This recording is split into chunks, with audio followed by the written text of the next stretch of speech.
खेलों के हफ्तावार प्रोग्राम खेल और खिलाड़ी के साथ पूरी टीम नाजरीन आपकी खिदमत में हाजिर। हम सभी का सलाम कबूल कीजिए। हमें उम्मीद है आप अच्छी तरह होंगे, खैरियत से होंगे। नाजरीन, खेल और खिलाड़ी का जो प्राइमरी मोटिव है वो है यहाँ के लोकल स्पोर्ट्स को फ़रोग देना। यहाँ पर जो स्पोर्ट्स इवेंट्स होते हैं जिनमें हमारे खिलाड़ी हिस्सा लेते हैं उनकी परफॉर्मेंसेस को आप तक पहुँचाना। आप यूट्यूब पर डीडी कोशिश चैनल पर जाइए, वहाँ पर प्लेलिस्ट में खेल और खिलाड़ी के एपिसोड से आप देखिए कि हर हफ्ते हमने यहाँ के खेलों को कवर करने की कोशिश की है। जो यहाँ के कोचेज़ हैं, जो यहाँ के खिलाड़ी हैं, उनको हम आप तक पहुँचाते हैं। हमारी ये कोशिश जारी है और आज भी एक ख़ास खेल की बात होगी जिसका ताल्लुक नेचुरल सीनरी के साथ है, नेचुरल ब्यूटी के साथ है। बड़ा एडवेंचरस खेल है और एक ख़ास मेहमान हमारे साथ स्टूडियोज़ में मौजूद हैं। कौन है मेहमान, किस खेल की होगी बात, इसके लिए आप कीजिए ज़रा सा इंतज़ार। प्रोग्राम का आगाज़ करते हैं हस्ब दस्तूर लोकल स्पोर्ट्स की खबरों से। चलते हैं इसके राउंड अप के लिए मेरे साथी फारूक अहमद के पास। अस्सलाम वालेकुम नाजरीन, आपका दोस्त आपकी खिदमत में हाजिर। नाजरीन किराम, यहाँ पर आपके लिए पेश होता है हफ्ते भर की ताज़ा तरीन मौकामी खेलों पर मबनी हमारा खास सेगमेंट लोकल राउंड अप। आइए देखते हैं।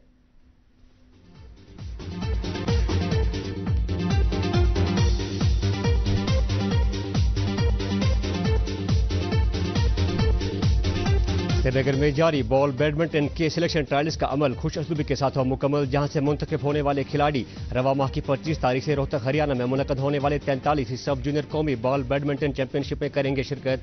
ये चैंपियनशिप 28 सितंबर तक रहेगी जारी। डीएफए पुलवामा के ज़ेर एहतमाम पामपुर में जारी सेफ्रॉन फुटबॉल कप अपने आखिरी मरहले में हुआ दाखिल। फाइनल में इस वक्त हयात एफसी और गैलेक्सी एफसी के दरमियान मुकाबला है जारी। इस कप के लिए वादी भर से 22 फुटबॉल क्लब्स ने की थी शिरकत।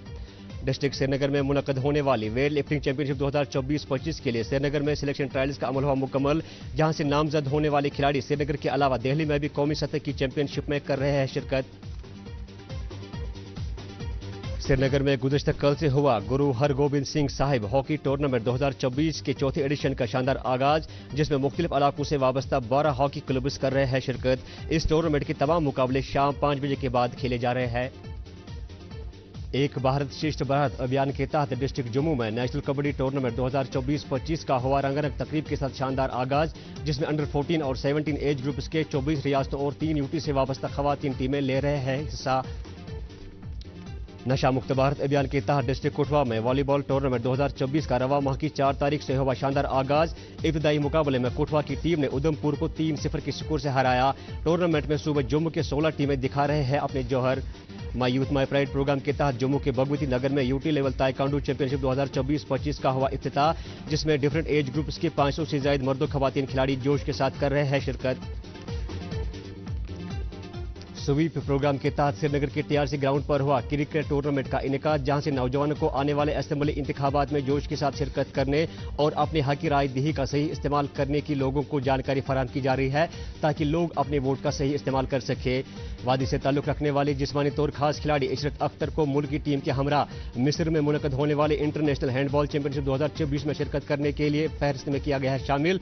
इशरत जम्मू कश्मीर की वाहिद खिलाड़ी है जो इस चैंपियनशिप में मुल्क की नुमाइंदगी कर रही है। यूनिवर्सिटी ऑफ जम्मू में हुआ इंटर कॉलेज हॉकी टूर्नामेंट 2024 का शानदार आगाज। इब्तदाई मुकाबले में डिग्री कॉलेज शोपियान ने डिग्री कॉलेज गांधरबल को हराया। इस टूर्नामेंट में 18 कॉलेज से वाबस्ता टीमें कर रहे हैं शिरकत। महकमा यूथ सर्विस एंड स्पोर्ट्स के ज़ेर एहतमाम बड़गाम में inter zonal district level athletics meet मुकाबले हुए मुनक़द, जिसमें जिले के 12 जोन से वाबस्ता मुख्तलिफ उम्र के 500 से ज्यादा खिलाड़ी कर रहे हैं शिरकत। नाज़रीन, था मुकामी खेल खबरों का अहवाल। उम्मीद करते हैं आपको पसंद आया होगा। नाज़रीन, मज़ीद क्या कुछ है प्रोग्राम में आगे खास, वो सब जानने के लिए चलते हैं एक बार फिर वापस मेरे साथी इमरान गुल के पास। शुक्रिया फारूक। नाज़रीन, इस प्रोग्राम में हम खास नेशनल और इंटरनेशनल स्पोर्ट्स इवेंट्स पर भी नज़र डालते हैं और इसी की बात करेंगे इस हफ्ते किन इवेंट्स में न्यूज़ रही और भारत के खिलाड़ियों ने क्या कुछ खास किया। इस राउंड अप में नज़र डालते हैं नेशनल और इंटरनेशनल स्पोर्ट्स पर।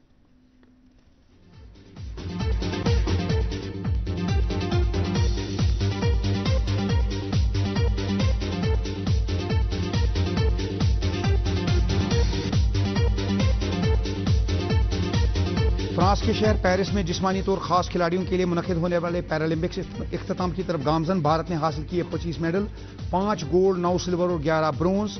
कुछ और मेडल्स भी आ सकते हैं पैरालंपिक्स में भारत के लिए, अभी हैं 2 दिन बाकी। दिलीप ट्रॉफी में इंडिया सी और इंडिया डी की टीमें अनंतपुर में खेल रही है, जबकि इंडिया ए और इंडिया बी की टीमें बेंगलुरु में खेल रही है। इंडिया सी ने 168 रन बनाए पहली इनिंग में और इंडिया डी ने 164 रन बनाए। यूएस ओपन साल का चौथा ग्रैंड स्लैम टेनिस टूर्नामेंट खत्मी मराहिल में खवातीन के जुमरे में अरायना सबलेंका और जेसिका पेजुलिया करेंगी सिंगल्स फाइनल में मुकाबला। मर्दों के जुमरे में सेमीफाइनल्स में मुकाबला होगा सिनर और ड्रैपर का, और दूसरे सेमीफाइनल में अमेरिका की जोड़ी टेलर फ्रिट्ज और फ्रांसिस टियाफो को होगा आमना सामना। इंग्लैंड और श्रीलंका की टीमों ने आज से ओवल में तीसरे टेस्ट का आगाज किया। इंग्लैंड ने दूसरे टेस्ट में कामयाबी हासिल की 190 रन से। पहले टेस्ट में इंग्लैंड ने कामयाबी हासिल की थी और इंग्लैंड सीरीज में 2-0 से आगे है। लुइस सुआरेज ने रिटायरमेंट का कर दिया इंटरनेशनल फुटबॉल से ऐलान। उन्होंने उरुग्वे के लिए 142 मैचेस में सबसे ज्यादा 69 गोल स्कोर किए। 4 वर्ल्ड कप्स में खेला। उरुग्वे की तरफ से 2011 कोपा अमेरिका टाइटल जीता था। पाकिस्तान और बांग्लादेश के दरमियान सीरीज 2-0 से बांग्लादेश के हक में इख्तिताम को पहुंची। पहले टेस्ट में बांग्लादेश ने 10 विकेट से हासिल की थी कामयाबी और दूसरे टेस्ट में 6 विकेट से जीत दर्ज की। 28 अक्टूबर को बैलन डियोर किया जाएगा ऐलान। पेरिस में एम्बापे, हालैंड, रॉड्री, बेलिंगम, केन, क्रूज के नाम है शामिल। मेसी और रोनाल्डो को नहीं किया गया है बैलन डियोर के लिए इस साल नॉमिनेट। फैंस काफी नाखुश। ऑस्ट्रेलिया की क्रिकेट टीम है स्कॉटलैंड के दौरे पर। पहला मैच जीता ऑस्ट्रेलिया ने शानदार तरीके से 7 विकेट पर। आज खेला जा रहा है दूसरा T20 मैच। इसके बाद ऑस्ट्रेलिया की टीम इंग्लैंड में 5 वनडे मैचेस की सीरीज खेलेगी। पाकिस्तान हॉकी फेडरेशन ने ओलंपियन ताहिर जमा को अपनी हॉकी टीम का नया कोच मुंतखब कर लिया है। कुछ ही दिन कबल रोलैंड ऑल्टमैन ने कोच के ओहदे से रेजिग्नेशन दिया था। 8 तारीख से पाकिस्तान की टीम चीन में एशियन मेंस चैंपियंस ट्रॉफी में शिरकत करेगी, जहां पर भारत की टीम भी मौजूद है। और हॉकी फैंस के लिए खुशखबरी है, 14 सितंबर को उनको आर्च राइवल्स भारत और पाकिस्तान का हॉकी मुकाबला देखने को मिलेगा। और भारत के लिए खास बात यह है कि उसने हाल ही में ओलंपिक्स में मेडल जीता है। और अब नाजरीन, प्रोग्राम का खास सेगमेंट जो है वो है मेहमान से मुलाकात। तो कौन है मेहमान, ये हमें पता चलेगा बतवस्सुत रोशन ख्याल। दोस्तों, जब भी हम वाटर स्पोर्ट्स की बात करते हैं तो हमारे जहन में फौरन स्विमिंग का खेला जाता है। हालांकि स्विमिंग में बहुत सारे डिसिप्लिन हैं जिनके नाम गिनवाना बड़ा मुश्किल है, लेकिन वाटर स्पोर्ट्स में दीगर खेल भी आते हैं जिनमें कयाकिंग, कैनोइंग, ड्रैगन बोट, इसी तरह सर्फिंग है, राफ्टिंग है, कैनो पोलो है, वाटर पोलो है। कितने नाम गिनवा सकते हैं। आज हमने अपने प्रोग्राम में जिस खिलाड़ी को मदऊ किया है वो न सिर्फ खिलाड़ी रहे हैं बल्कि एक बहुत उम्दा कोच भी हैं। इनका ताल्लुक है कयाकिंग, कैनोइंग और ड्रैगन बोट से। आइए मिलते हैं फारूक अहमद से। फारूक साहब, इस प्रोग्राम में आपका खैर मकदम है। फारूक साहब, देखिए, जब भी हम बात करते हैं ड्रैगन बोट की और कयाकिंग की, कैनोइंग की, तो आपका नाम जरूर आता है because you are an expert in these disciplines. How did this journey start? It early started nearly मेरे चाइल्डहुड से स्टार्ट हुआ, क्योंकि हमारे यहाँ पे जो हम लेक, मैं बिल्कुल लेक एरिया में नेहरू वर्क में रहता हूँ, तो वहाँ पे मैक्सिमम जितने भी यूथ सर्विस स्पोर्ट्स, तब तो यूथ एंड सर्विस बड़ा एक्टिव रहता था। तो उनके यहाँ पे कुछ जो हमारे चैम्पियनशिप हुआ करते थे जो रूटीनली हो जाते थे, एनुअली हो जाती थी उनकी, तो उनको देख के बड़ा मुतासर होता था। हमारे यहाँ पे बहुत सारे ऐसे खिलाड़ी भी थे। तब वाटर पोलो और जो ये ड्रैगन जो ट्रेडिशनल बोट रेस हुआ करती थी, कायाकिंग कैनोइंग बहुत कम थी। डैम बोट रेसिंग ज़्यादा होती थी। हाँ, dam boat racing local age में जो ट्रेडिशनल बोट्स यहाँ पे वो हुआ करते थे। फिर 89 में जब कायाकिंग कैनोइंग का जो इन्वेंशन स्टार्ट हो गया, पहले दिल्ली में था, उसके बाद जो फर्स्ट 2 नेशनल्स हुए थे 88-89 में JNK में। तो अगर हम ये कह सकते हैं तो हम तो फाउंडिंग फादर्स है कायाकिंग कैनोइंग इंडिया में, आप ये समझ सकते हैं। तो उसी से मेरी जो जर्नी स्टार्ट हुई। तो पहले स्विमिंग क्या करते थे, फिर स्कूल लेवल पे खेलते थे, ट्रेडिशनल लेवल पे भी, बोटिंग में भी। फिर कायाकिंग कैनोइंग देखा हमने, इसमें इंटरेस्ट ले लिया, फिर इसमें अच्छा लगा। तो ऐसे ही मेरी कौन कौन सी चैंपियनशिप में आपने पार्टिसिपेट किया? मैंने अब नेशनल लेवल पे? नेशनल लेवल पे तो मैंने अब तक हाईएस्ट मेरे ख्याल से 5 नेशनल गेम्स ऑफ इंडिया में मैंने जो पार्टिसिपेट एज प्लेयर में खाली 3 में चला गया था। 2 में असम में और Jharkhand national games of India में एज ए कोच चला गया, एज ए कोच गया। एज ए प्लेयर जब आपने इन खेलों में पार्टिसिपेट किया तो आपको क्या लगा? रियासत जम्मू कश्मीर जो उन दिनों थी उसका मयार और बाकी रियासतों के मयार में क्या फ़र्क था बुनियादी तौर पे? अगर हम ये कहेंगे तो टैलेंट के हिसाब से अगर हम ये कहेंगे अगर टैलेंट को यूटिलाइज प्रॉपरली किया जाएगा तो मुझे लग रहा है जम्मू एंड कश्मीर में बहुत सारा टैलेंट है, अबेंडेंट बहुत बड़ा। अब ये है कि कुछ फैसिलिटीज़ तो उन दिनों बहुत कम हुआ करती थे। उस वक्त तो हमारे पास जब मैंने स्टार्ट किया यहाँ पे खाली 2 बोट्स थे। कुछ बोट्स यहाँ पे 88-89 में कीर्तन के फर्स्ट टाइम इम्पोर्टेड, मैं आपको एक कहना चाहता हूँ कि इंडिया में फर्स्ट टाइम जो इम्पोर्टेड बोट आए थे इंग्लैंड से, कीर्तन के आए थे, वो जिनके टूरिज्म ने वहाँ मंगवाए। उससे पहले मुझे याद है जो बोट्स आती थी कयाकिंग की, कनो आते थे, वो बहुत हैवी होते थे वो एक्चुअली, और उनको मूव करना, उनकी स्पीड बहुत कम थी, खिलाड़ियों को बहुत दिक्कत का सामना करना पड़ता था। फिर जब आपने ये नई बोट्स हासिल की तो इससे तो खिलाड़ियों की परफॉर्मेंस बेहतर हुई, स्पीड बहुत बढ़ी, कंट्रोल बोट्स पे बहुत बढ़ा, तो it was definitely a paradigm shift in our kayaking and canoeing. मैं कह रहा हूँ कि जम्मू एंड कश्मीर के लिए तो सबसे पहला पैराडाइम शिफ्ट तो पहले से ही रहा है। मैं ये कहना चाहता हूँ जब बोट्स आए 88 में आए थे, तब तक 96 में तो फिर वो टूरिज्म में फिर बंद ही रहे क्योंकि ज़्यादा एक्टिविटीज़ नहीं हुई कुछ वजह के से। फिर नेहरू पार्क में वहाँ से कुछ बोट मंगवाए थे गवर्नमेंट ने, फिर वहाँ पे स्टार्ट हो गया तो बोटें। तो देखिए आपने बहुत सारे टूर्नामेंट्स में पार्टिसिपेट किया, जैसे कि आपने बताया कि 1988 में आपने स्टार्ट किया था और नेशनल गेम्स में भी पार्टिसिपेट किया। फिर उसके बाद जो 2003 और 2004 में, इनके बारे में बताइए, ये जो सफ़र रहा है आपका, इनके बारे में बताइए। ये मैं 98 से जब मैं 97 में पहली बार जब मैं ये जो मेरी जो है एशियन गेम थर्ड, हाँ ये हमारी ये मैंने इंटरनेशनल में भी ITO रेस ऑफिशियल ग्रेड 1 में किया था। ये कमेंडेशन मुझे सर्टिफिकेट मिली पुलिस की वजह से। ये कुछ चाइना से जब मैं गया था एशियन गेम्स के लिए गया था, ये वर्ल्ड चैम्पियनशिप में भी एज अ कोच चला गया था। ये कुछ मैंने यहाँ पे कोर्सेस किए जो अभी ये मैंने अभी लेटेस्ट कोच एक्सपर्ट लेवल है, कोच प्रेजेंट ICF का मैंने लेवल 1 किया है। ये अभी मैं जो अब एशियन चैम्पियनशिप में के लिए है, ये मैंने एक इंजरी कोर्स किया है। ये मैं एशियन गेम्स में वर्ल्ड चैम्पियनशिप में अभी टीम मैनेजर कोच भी गया था। ये कलकत्ता में कैंप करा, वहाँ पे कुछ चाइनीज़ भी आए थे, उनको भी किया। ये एशियन गेम्स का मैं भी गया था। ये कुछ मैं जो सिलेक्शन की जो लिस्ट है वो आई है। ये ADF के सेक्रेटरी जनरल हैं। ये अभी एशियन गेम्स मेरे जो कोऑर्डिनेटर है, गॉर्डन इसका नाम है, ये भी मिस्टर तायर इंडिया के। जब हम अपने डल झील की बात करते हैं, देखिए डल झील जो है हमारे यहाँ ऐसा है कि बुनियाद वही है हमारी, वहीं से आपने बहुत सारी जगहों पे खेला होगा। देखिए आपने इंटरनेशनल लेवल पर बहुत सारी कंट्रीज़ का दौरा किया है, बैसित कोच आप चाइना भी गए हैं, आप एशियन गेम्स के लिए मुख्तलिफ कंट्रीज़ में गए हैं, वहाँ पर भारत की कारकर्दगी बहुत शानदार रही है। पिछले साल भी मुझे याद है 2023 में भी एशियन गेम्स में हमने ब्रॉन्ज मेडल हासिल किया और हैंजो चाइना में भी बहुत ज़बरदस्त परफॉर्मेंस का मुजाहरा किया भारत ने। और आप वहाँ गए एज ऑफिशियल और आपने जिस तरीके से बहुत करीब से कोचेस को देखा, वहाँ के खिलाड़ियों को देखा, उनके साथ इंटरेक्ट किया और ड्रैगन बोट में भी आपने पार्टिसिपेट किया है और भाई से कोच लोगों को सिखाया है ड्रैगन बोट क्या है। तो इसमें कितना फ़ायदा होता है लोकल खिलाड़ियों को जब आप जैसा कोच इंटरनेशनल लेवल पे जाता है? ज़ाहिर बात है, अभी जब हमने रिसेंटली मैंने जो कैंप किया था कलकत्ता में, मैंने कैंप किया था, ये भी मैं देखिए कि कलकत्ता के मैं आपको दिखा रहा हूँ, वहाँ पे बहुत सारे नॉइस आए थे। तो लेकिन जो इको पार्क में का जो एनवायरनमेंट है, जो अभी अपने मिनिस्टर साहब थे अपने अनुराग ठाकुर साहब, ये मैं इनको टेक्निक से काम, चाइनीज़ के कुछ आए थे वहाँ पे, हालांकि ये चाइनीज़ की गेम है लेकिन ये इंडिया में काम करते हैं। यहाँ पे BSV में हमारे पास आए थे तो हमसे रिक्वेस्ट की थी, ये भी छोटे बच्चे आ रहे हैं स्विमिंग के लिए, किसी को नकारा न करना पड़ता है। हमारे मैं बात कर रहा था डल झील की, अब वहाँ से आपने स्टार्ट किया, आप वहीं रहते हैं, करीब ही रहते हैं, तो डल का वाटर स्पोर्ट्स में कितना अहम किरदार है? बहुत अहम किरदार है, ये तो हमारा फेस है। मैं समझता हूँ कि डल लेक की हमारी आइडेंटिटी है वाटर स्पोर्ट्स की।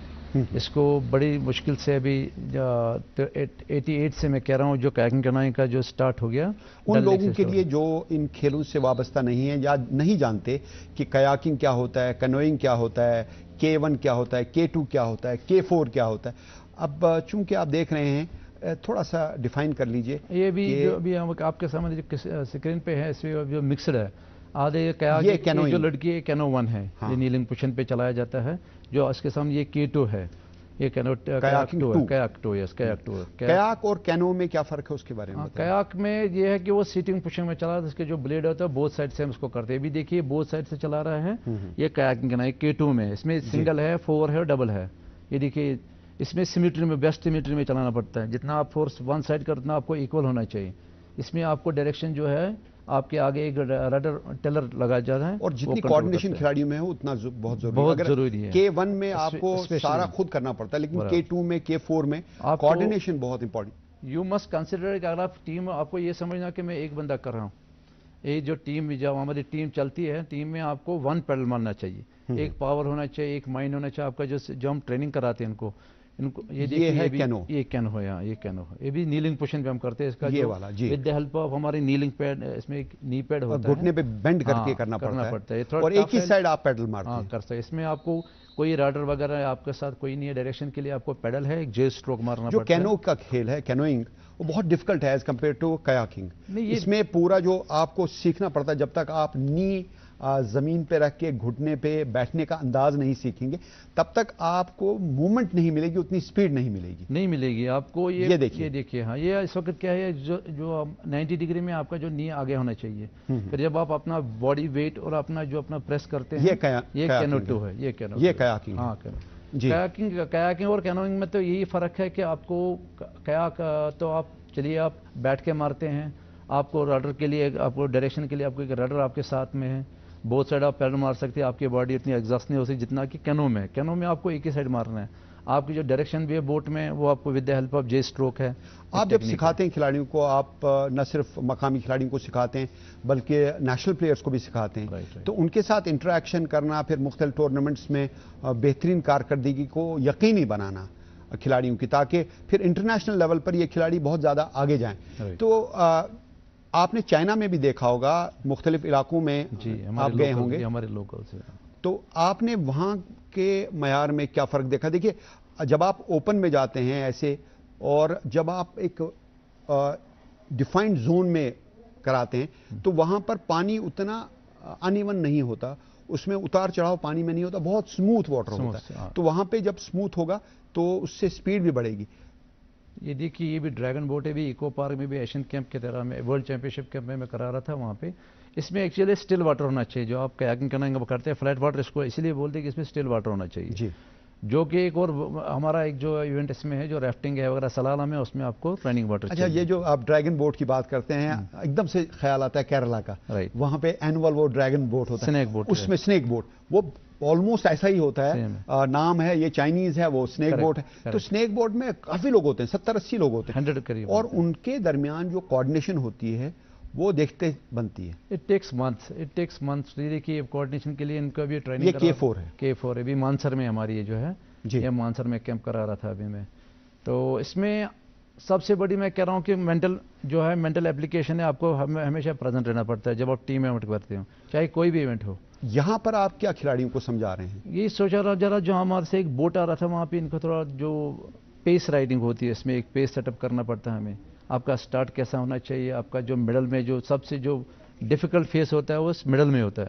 अगर आपने वहाँ पे अपनी जो ट्रेनिंग है, अगर आपने अच्छी की होगी, अगर आपने अपना टाइम वहाँ सिक्योर कर दिया, तो आगे जाके आपको फिर जो फिनिश में आपको बड़ा मदद मिलता है। देखिए, आगाज जो है वो बहुत इंपॉर्टेंट है, उसमें आप पूरा एक्सीलरेटर पे पैर नहीं रख सकते, आपको 70-80 मैक्सिमम 90% एफर्ट लगाना है, और जाके फिर उसके बाद अपनी सांस को संभालना है मिड वे पे, और लास्ट में जब आप डैश करते हैं तब आपका 100% होना है। 100%। इसी मैंने इसको पेस सेटिंग की ट्रेनिंग में वहाँ पे करा रहा था इनको, क्योंकि मैंने जो पिछली जो मेरी एक्सपीरियंस थी, थाईलैंड में थी, चाइना में थी, दैट वाज वेरी, क्योंकि हमारा जो स्टार्ट था, हमारी मैक्सिमम टीम, हमारी जो मैक्सिमम इवेंट थे स्टार्ट, ये देखिए नेशनल हैंगजो में जो आप गए थे, 2022 की बात है, वहाँ का स्टैंडर्ड देखिए और वहाँ का लोकल देखिए, बिल्कुल कश्मीर जैसा लग रहा है, लेकिन है चाइना।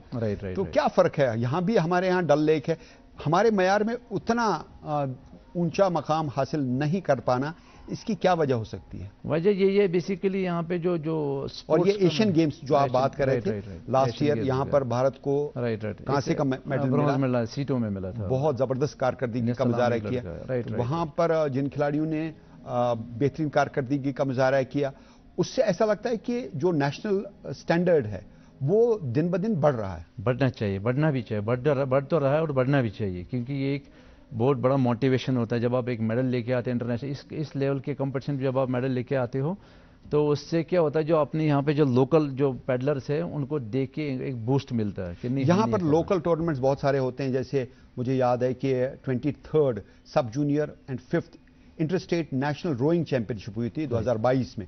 तो वहाँ पर बहुत सारे खिलाड़ी आए थे, नेशनल इंटरनेशनल खिलाड़ी आए थे, और यहाँ पर जिस तरीके से उसको ऑर्गेनाइज किया गया और जो माहौल, त्यौहार जैसा माहौल बना था, उससे लगा कि हमारे यहाँ जो इंफ्रास्ट्रक्चर है बहुत शानदार है, और ये वाटर बॉडी जो है नेचुरल हैं, तो इनको हमको एक्सप्लॉइट करने की ज़रूरत है। बहुत ज़रूरी है इनको एक्सप्लॉइट करने की। इसीलिए तो अगर आप देख लेते अभी 2-3 सालों में यहाँ पे जो कंपटीशन लेवल का जो मैं बताता हूँ वो अच्छा रहा। अभी रिसेंटली ड्रैगन, अभी जेंट की पुलिस ने यहाँ पे अभी रिसेंटली विंटर जोन में यहाँ पे वो फर्स्ट टाइम इंडिया में हुआ इस लेवल का। रोइंग, कैनोइंग और कयाकिंग में क्या फ़र्क है?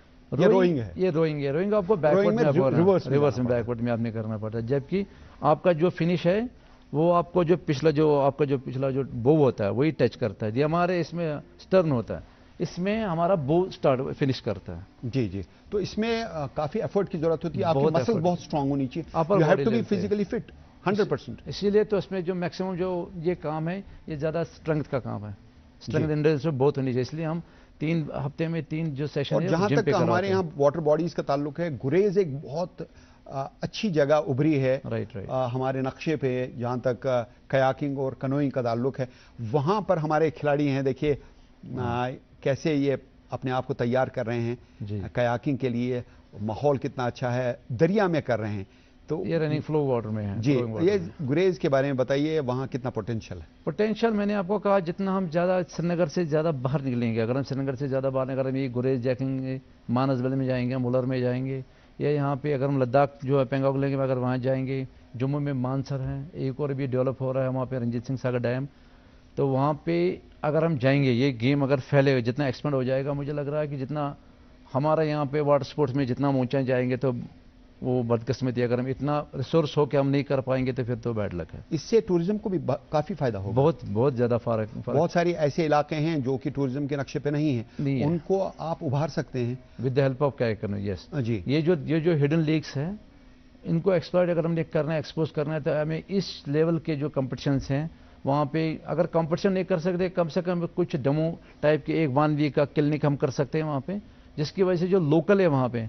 जिनका तो नॉलेज जो रूरल एरिया के जो ज़्यादा पहाड़ी इलाके के हैं, वो उनका जो फिजिकल है, मसल पावर है, एंड इन कंपेरिजन श्रीनगर में बड़ा अच्छा है। जी। फारूक साहब, ये मुझे बताइए कि अब चूंकि हमने बात की, यहाँ पे काफ़ी पोटेंशियल है, वाटर बॉडीज़ हैं, आपके पास इंटरनेशनल इक्विपमेंट आ चुका है। अभी तक ये सब गिला करते थे कि हमारे पास जो इक्विपमेंट है वो इंटरनेशनल स्टैंडर्ड का नहीं है, और एक्सीलेंस सेंटर आपको मिल गया है डल गेट में, जो कि नेहरू पार्क में, डल गेट के अंदर ही, डल में है। तो वहाँ पर तमाम किस्म की सहूलियात हैं। आपको जो फिजिकल फिटनेस के लिए मशीनें चाहिए वो अवेलेबल हैं, आपके पास बोट्स हैं, आपके पास कोचेज़ हैं, आप जैसा कोच वहाँ अवेलेबल है। मजीद क्या किया जाना चाहिए इस खेल को फ़रोग देने के लिए? ख़ास तौर पे देखिए, अगर किसी भी खेल को फ़रोग देना है तो आपको you have to start from grassroots, from the grassroots level. So catch them young. Yes, is an important slogan. Very true. कैसे किया जाए, आगे कैसे बढ़ा जाए ताकि इंटरनेशनल लेवल तक? मुझे याद आता है हंगरी में, जैसे यहाँ आप जाएंगे ना एक एक मोहल्ले में, तो वहाँ 50-50, 100-100 मीटर की दूरी पर एक एक क्लब है, एक क्लब कल्चर है वहाँ पे। मैं ये इसी बात पे आना चाहता, हमारे यहाँ पे इंडिया में भी क्लब कल्चर जो बड़ा बहुत कम है। इन कंपेरिजन में भी हमारे यहाँ पे 2005 में जब मैं इंडियन कैप में एज असिस्टेंट कर रहा था उसे, तो वो जानोस था, हेड कोच था हंगरी का, फिर यहाँ पे भी आया, तो उसने ये कहा था कि जो आप यहाँ पे करते हैं, मेन जो आपका एलीट जो करता है वो हमारा वहाँ बेसिक करवाता है। उसका मेन रीज़न है कि उन लोगों ने वहाँ पे छोटे छोटे बोट और रिक्रिएशन बोट उन लोगों ने दे दिए, वो क्रिएट किए, क्योंकि जितने भी वहाँ पे टॉप प्लेयर है वो अपने बोट अपने लेवल से करते हैं, अपने बोट बनवाते हैं। तो यंग जो है with from the age of 6-7 वो स्टार्ट करते हैं। अभी हो रहा है मेरे ख्याल से, अभी नेहरू पार्क में एक लड़की कर रही है, वहाँ पर साइमा है, एक जुल्फ़कार है जो एक्सेलेंस साई में करा रहा है। मैंने देखा अभी बड़ा खुश, मैं क्योंकि आता रहता हूँ वहाँ से, तो मैं देखता रहता हूँ कि वहाँ पे बहुत छोटे, यही कोई 8-9-10 साल के अभी वो करवा रहे हैं उनको, और उनमें मैंने देखा कि झील है जो सिखाने की है। मैं समझता हूँ कि ये एक अच्छा स्पोर्ट्स काउंसिल ने जो वो साइमा लड़की है वहाँ पे, और एक जुल्फ़कार है, 1-2 और है वहाँ पे, बट इनका मैंने देखा कि बड़े यंग जो लड़के हैं उनको तैयार कर रहे हैं। एक बात आपने नोट की होगी कि ये खेल जो है आमतौर पर गरीब लड़के अपनाते हैं, वो जरूरी बात है। दूसरा वो बच्चे अपनाते हैं जो नेहरू पार्क के डल के आसपास रहते हैं। इस खेल को ज्यादा पॉपुलराइज करने के लिए और डिसेंट्रिक करने के लिए, मुख्तलिफ इलाकों तक पहुंचाने के लिए इसीलिए कह रहा क्या था, किया जाना चाहिए? मैं यही कह रहा हूं कि सबसे पहले अगर जो यूथ सर्विसेज को इसमें स्टेप इन करने चाहिए, क्योंकि उनके पास स्कूल्स हैं। अगर यूथ सर्विसेज में अगर ये जो उनको अडॉप्ट करते हैं, अभी तो इंडिया में भी चल रहा है यूथ स्कूल नेशनल गेम्स में, अभी ये दोनों गेम आने हैं, बड़ी कोशिश हो रही है उसमें। अगर एक बार इसमें चली गई, उसमें क्या हो गया, अभी खेलो इंडिया में है, जो स्टैंडर्ड यहाँ पे मुझे लग रहा है, चाहे अपने यहाँ पे स्कूल में अभी सरमद साहब हैं, मुझे लग रहा है, मैंने सोचा था मैं उनसे बात कर लूँगा, उनसे मिलूंगा, या अभी नुजरत जी है, वो अच्छा काम कर रहे हैं दोनों, उनसे मैंने सोचा था मैं उनसे बात करूं कि उनको कहेंगे कि स्कूल लेवल पे प्लीज आप एटलीस्ट अपने स्टेट में हम कर सकते हैं उसको। बिल्कुल, स्कूल लेवल पे, स्कूल लेवल पे, कॉलेज लेवल पे, यस, यूनिवर्सिटी लेवल पे तो है, लेकिन उन लोगों ने इक्विपमेंट लाया, अभी कुछ एक्टिविटी नहीं हो रही है वहाँ पे, अनफॉर्चुनेट है।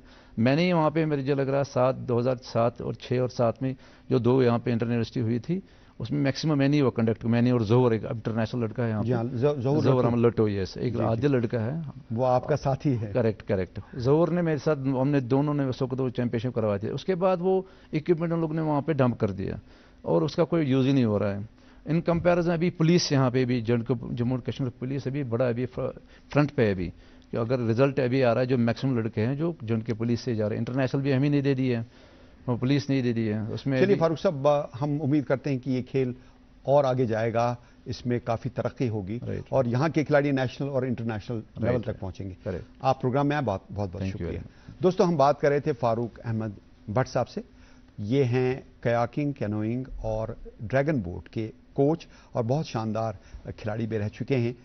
और अब प्रोग्राम को मुकम्मल करने के लिए चलते हैं इमरान कुल के पास।